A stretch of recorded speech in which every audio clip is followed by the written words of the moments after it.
Sainte Jeanne Jugan. 1792-1879.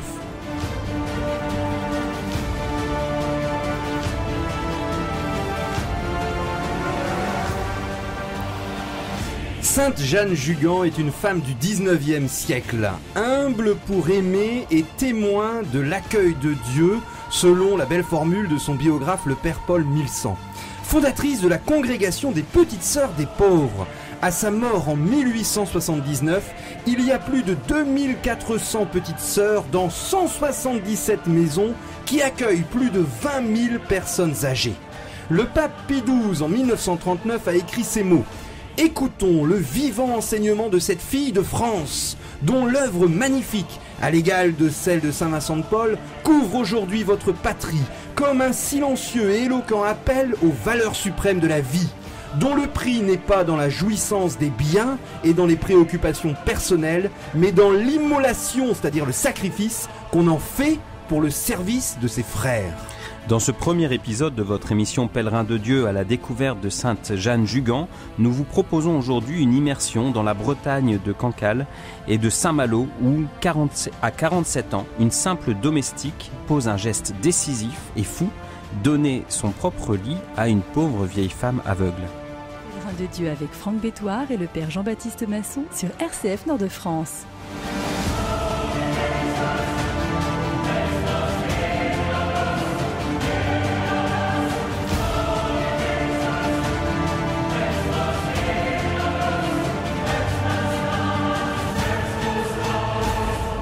Sainte Jeanne Jugan.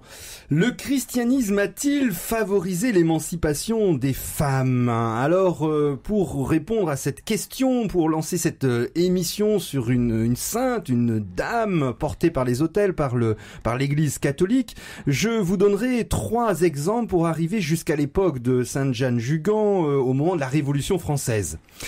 Dans le contexte de Jésus, dans l'Empire romain, pour le droit romain, la femme était considérée comme un simple maillon de la famille ou plutôt comme une marchandise qui s'échangeait notamment contre une dot. Le père choisissait l'époux de sa fille et avait toute sa vie pouvoir de vie ou de mort sur elle. Or, à cette époque, les signes et les paroles de Jésus s'adressaient aux femmes et aux hommes sans distinction et dès les débuts de l'Église, les péchés de tous, hommes ou femmes, étaient pardonnés de la même manière pour tous, le même paradis leur était promis, droits et devoirs du chrétien étaient identiques pour tous.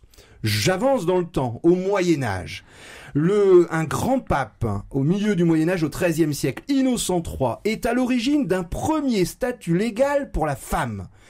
Les mariages ne pouvaient plus se réaliser clandestinement et pour la première fois dans l'histoire de l'humanité, un acte officiel décrète, c'est le pape, sous peine de châtiment, le droit des femmes à décider elles-mêmes de leur choix de vie. Alors évidemment, ça va pas se faire naturellement, mais l'Église va porter cette grande idée d'émanciper les femmes. 3e exemple. Nous sommes avec Sainte Jeanne Jugan dans le contexte révolutionnaire. Elle est née en 1792. Eh bien, à partir de la Renaissance, c'est-à-dire du XVe siècle, les juristes vont ressusciter le droit romain et avec lui le statut d'infériorité de la femme. Ce qui explique le Code civil de Napoléon, inspiré du droit justinien, fait de la femme un être perpétuellement inférieur. Et il serait naïf de penser que l'émancipation de la femme actuelle soit due aux représentants du siècle des Lumières. Je donne un exemple. Rousseau explique dans ses livres que le sauvage, pour seul bien, connaît la nourriture, une femelle et le repos. Et on a comme ça plein de philosophes des prétendues Lumières qui vont nous expliquer, citer la femme parmi des objets et accessoires à consommer ou à utiliser. Et même les droits de l'homme et du citoyen, proclamés en France en 1789, n'avaient été alors pensés et établis que pour le mal. Et nous, au XIXe siècle, dans l'Église catholique, on va avoir un merveilleux apostolat des religieuses, et notamment avec Sainte Jeanne Jugan pour s'occuper des plus pauvres, qui vont permettre à des femmes d'avoir une émancipation et un rôle majeur dans la société. Alors, Sainte Jeanne Jugan, que l'on aime beaucoup aussi à travers l'exemple que donnent ses filles, les successrices, les petites sœurs des pauvres qu'on voit à l'œuvre aujourd'hui dans les maisons de retraite. Donc, ceux qui connaissent ma maison en particulier, donc à la Madeleine et près de Dunkerque, eh bien, c'est cet esprit de Jeanne Jugan né d'abord dans un petit village assez pauvre à Cancale, donc en Bretagne, dans le plus grand dénuement, donc ce petit village qui est dans le contexte de la Révolution française, dans une période difficile. Elle naît parmi ces familles peu fortunées, de gens tournés vers la mer, dans cette période troublée. Et donc c'est le 25 octobre 1792 que naît Jeanne Jugan, la 6e enfant d'une famille qui comportera 8 enfants, donc 4 mourront en bas âge. Et au moment où elle naît, son père est absent puisqu'il est, comme souvent dans sa vie, parti en bateau pour Terre-Neuve le 25 avril et reviendra après la naissance de sa fille, le 12 novembre, donc quelques jours après la naissance de sa fille. Alors cette fois-ci, il revient, mais plus tard, un autre voyage l'emportera. Et c'est la mère de Jeanne qui devra assumer seule l'éducation de ses enfants. Donc ce sera en 1796 alors que Jeanne a 4 ans. Alors donc elle apprend la vie dans ce contexte assez austère et difficile. C'est une vie faite de travail où elle apprend aussi la foi sur les genoux de sa mère. En 1700 Elle a été baptisée donc le lendemain de sa naissance, et puis donc il y a un certain apaisement au cours de son enfance. Les terreurs de la Révolution s'éloignent peu à peu, et en 1802 elle a la joie de voir l'église de son village être rendue au culte. Elle a 10 ans à ce moment-là. On ignore la date de sa première communion, on ignore beaucoup de choses de la façon dont elle a reçu la foi dans sa famille, mais on imagine aussi la façon dont sa mère lui a appris à prier, notamment à dire le chapelet.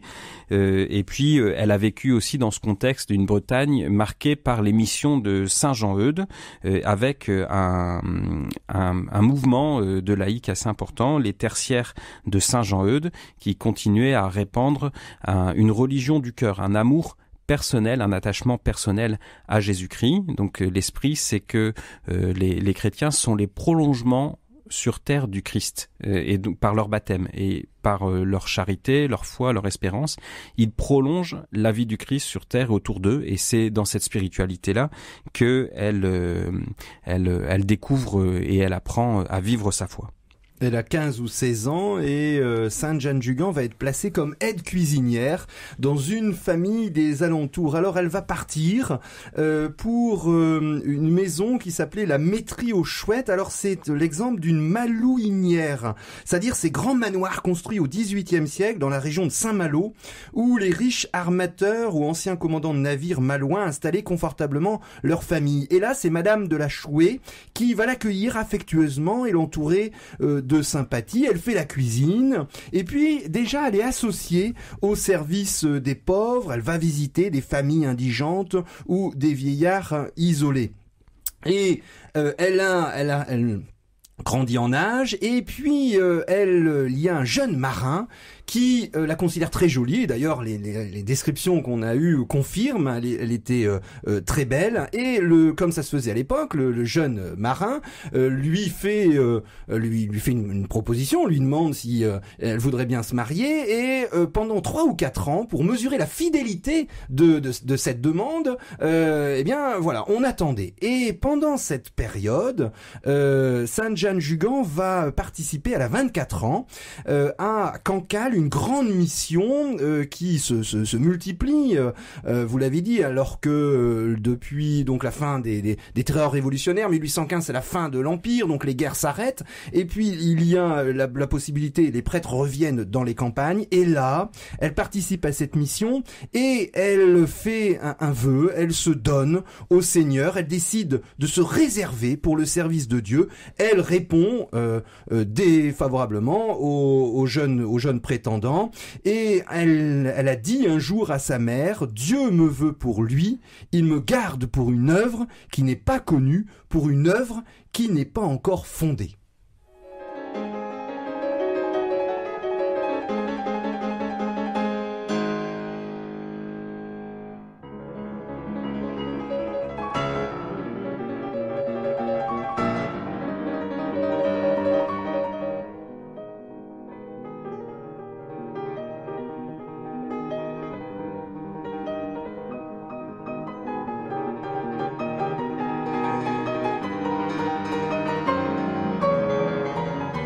Pèlerin de Dieu avec Franck Bétoir et le Père Jean-Baptiste Masson sur RCF Nord-de-France. Un caractère fort, forgé par la dureté des éléments pour cet enfant qui a grandi sans son père dans ce petit village de pêcheurs et de marins de la Bretagne. Affronté aux difficultés, à la pauvreté, battu par les vents, un caractère aussi avec un cœur immense comme la mer, donc cette mer qu'elle pouvait contempler durant toute sa jeunesse, avec ce désir qui naît en elle aussi d'accueillir cet amour immense. L'immensité, c'est ce qui était déposé en elle à travers cette image de l'océan, l'immensité de l'amour de Dieu aussi qui l'invitait à vivre concrètement de cet amour et à le répandre autour d'elle. Et donc c'est dans cette décision intérieure de garder son cœur pour Dieu, pour vivre cet amour immense qu'elle s'engage, sans trop savoir concrètement à quoi et à quelle œuvre le Seigneur l'appelait. Donc c'est ce qui est magnifique dans la vie de Jeanne Dugan, c'est que à cet âge-là de 24 ans, bien elle s'engage pour une œuvre à laquelle Dieu l'appelle, mais elle ne sait pas. Et elle mettra des années et des années à découvrir quelle est cette œuvre.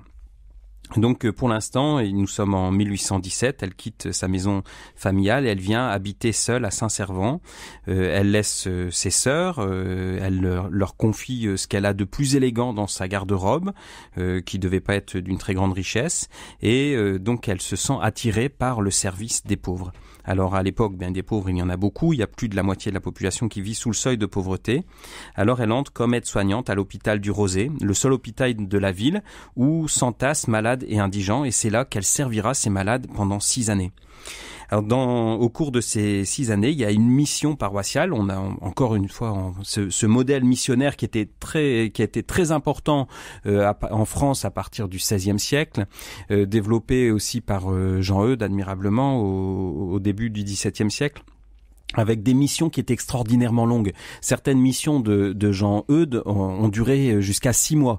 Alors ici, donc, on est dans une mission qui est d'une taille plus raisonnable, c'est-à-dire les missionnaires eudistes viennent s'installer dans la paroisse, et c'est l'occasion de rencontrer, d'avoir des temps pour les hommes, pour les femmes, pour les enfants, et puis de la catéchèse, de la confession, et un renouvellement, un réengagement dans sa foi pour revivre pleinement la grâce de son baptême. C'est des temps qui renouvelaient profondément la vie des paroisses et permettaient de retrouver une authenticité de la foi chrétienne qui manquait tellement qui avait besoin de refonder, en particulier au sortir de la Révolution.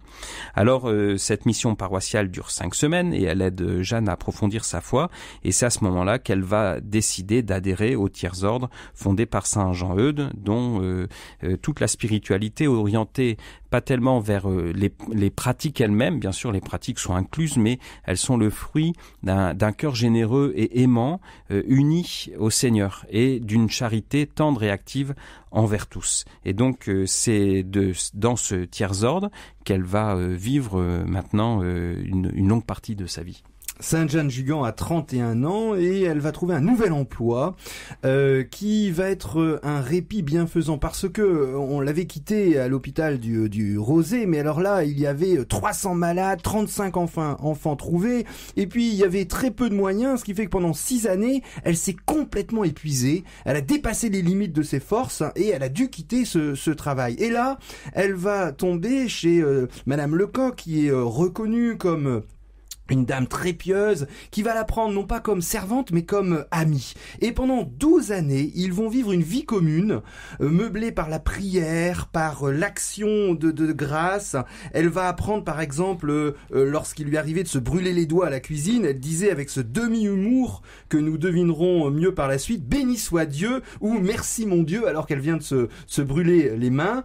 Elle va alterner les tâches domestiques, d'une existence modeste, la présence auprès pauvres, et puis la catéchèse aux enfants, comme vous l'avez expliqué, la messe chaque jour, et puis également quotidiennement la lecture d'œuvres pieuses, de lecture spirituelle. Et au moment des jours de misère, comme par exemple dans les années 1830, après la grave crise financière à Londres en 1825, il y a des mauvaises récoltes, et puis il y a des bandes de mendiants qui passent encore dans les campagnes.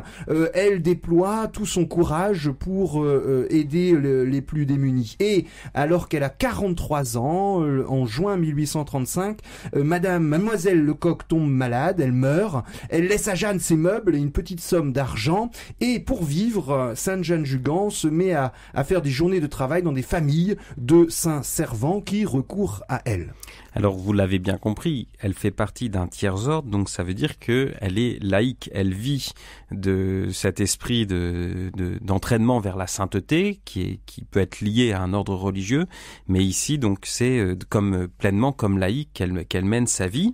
Alors à ce moment-là, en 1835, une autre jeune femme la rejoint, qui est beaucoup plus jeune qu'elle.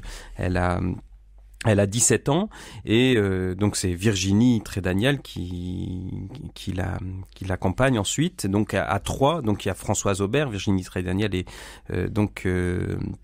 Jeanne Jugan, toutes les trois vivent dans ce petit appartement et à ce moment-là se produit un changement en elle au moment où Jeanne, dans cet hiver 1839, découvre la détresse d'une vieille femme aveugle et infirme qui avait été laissée abandonnée à elle-même.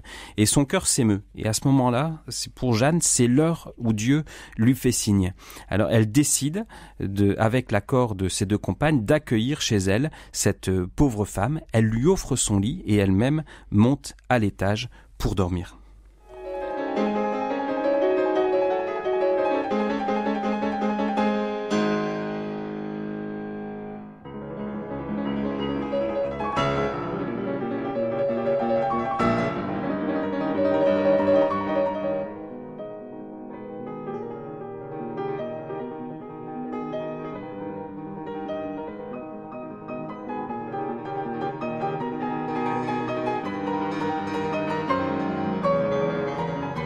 Pèlerin de Dieu avec Franck Bétoir et le Père Jean-Baptiste Masson sur RCF Nord-de-France. Sainte Jeanne Jugan, ou la démesure de l'amour. Il faut être complètement fou.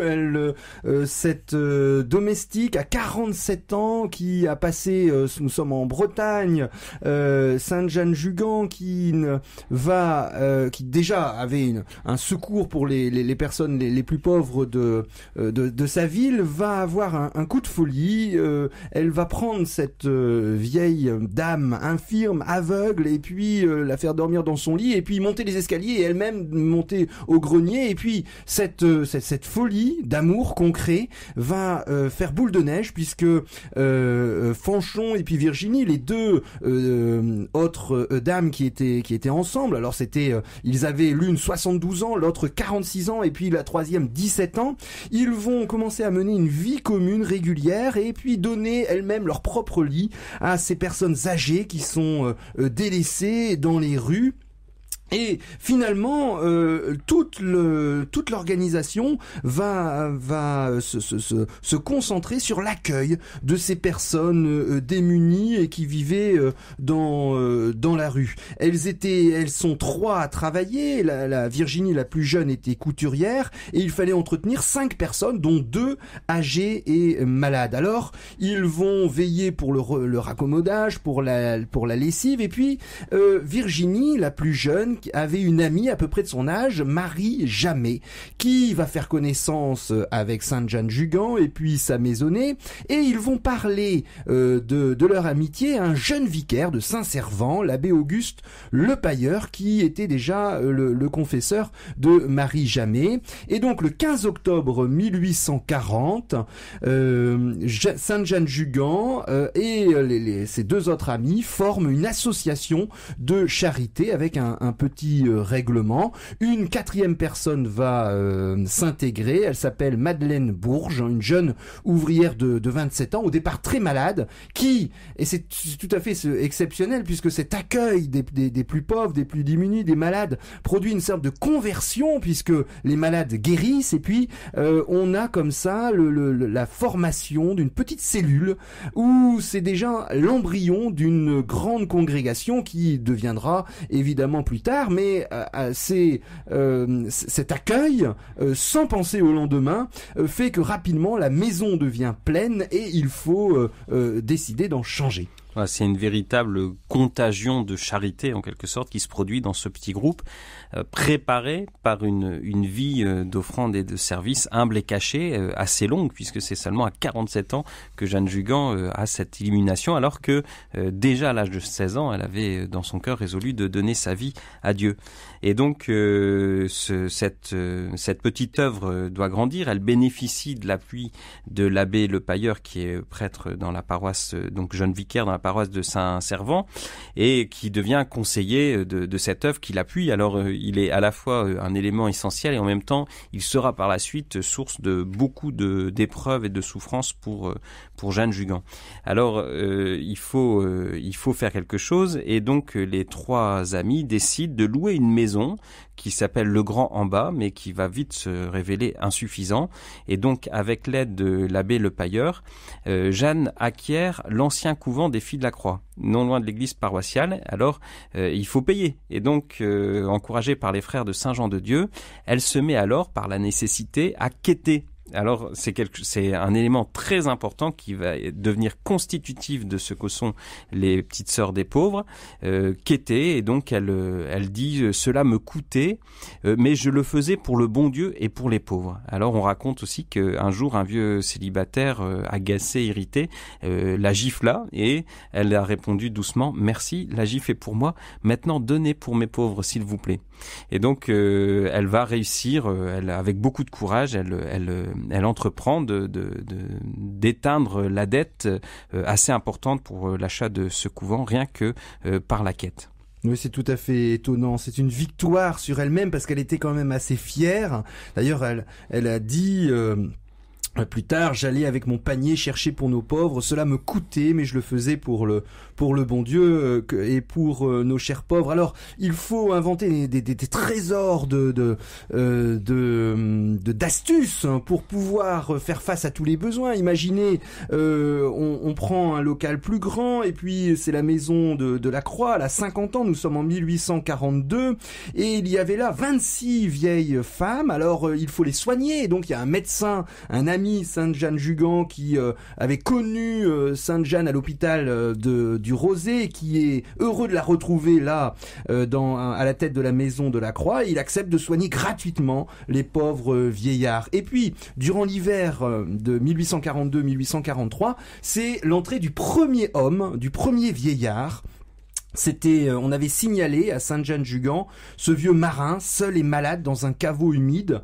Elle le trouve dans un état lamentable, en haillons, sur de la paille pourrie, le visage exténué. Et donc, ça va être la création d'une sorte d'hospice, de maison d'accueil. Il s'appelait, pour les vieillards, les hommes, il s'appelait Rodolphe l'Aîné. Et d'autres hommes vont venir le rejoindre. Et à partir de là, on a la multiplication des quêtes. Alors vous l'avez dit, donc ça va être une ingéniosité pour les quêtes, des quêtes dans la campagne, avec notamment une certaine Mademoiselle Dubois qui accompagne Sainte Jeanne pour la première quête dans la campagne avoisinante. C'était une personne honorablement connue qui se compromettait ainsi en mendiant avec Sainte Jeanne, et sa présence frappe l'opinion et les bourses s'ouvrent plus largement.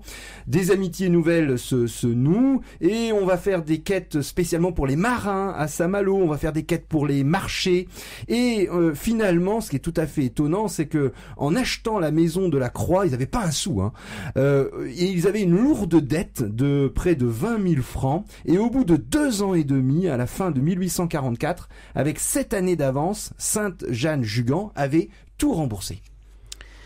Donc on voit cette femme qui est issue d'un milieu très pauvre, avec son fort caractère et surtout son immense amour, qui d'abord avance dans la vie sans trop savoir où elle va, ce qu'elle avait dit au jeune marin qu'elle avait conduit. Dieu me veut pour lui, il me garde pour une œuvre qui n'est pas encore connue. Elle va garder ça au cœur pendant très longtemps, dans le secret de son cœur, avant que cette action se mette en œuvre, cette œuvre se réalise. Et donc on voit que dans cette fondation des petites sœurs, de ce qui va devenir très rapidement les petites sœurs des pauvres, eh bien c'est le débordement d'un amour puissant et profond qu'elle a d'abord vécu intérieurement pendant très longtemps. Et donc son œuvre et son action est le fruit de cette communion intime avec Dieu qu'elle a vécue pendant ces longues années, à qui elle s'est offert gratuitement et qu'elle a reconnu à travers les pauvres. Et on voit aussi comment Dieu a formé Jeanne à travers les rencontres qu'elle a pu vivre, notamment de cette vieille femme rencontrée dans la rue. Elle, au moment de cette rencontre, elle n'a pas, comme elle portait en elle cette empreinte du Christ, elle a su le reconnaître dans le visage de cette vieille femme isolée.